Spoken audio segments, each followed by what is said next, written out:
နေညိုညိုလမ်းနဲ့ဆွေးများမလို့ကျုပ်တို့ရဲ့ရွာလေးကတချင်တွေဆိုချိန်တန်ပြီဆို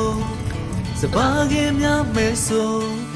အိမ်ပြန်ချိန်ဆိုစနီးကြောလေးကကြိုနေညိုညိုလမ်းနဲ့ဆွေးများမလို့ကျုပ်တို့ရဲ့ရွာလေးကတချင်တွေဆိုချိန်တန်ပြီဆို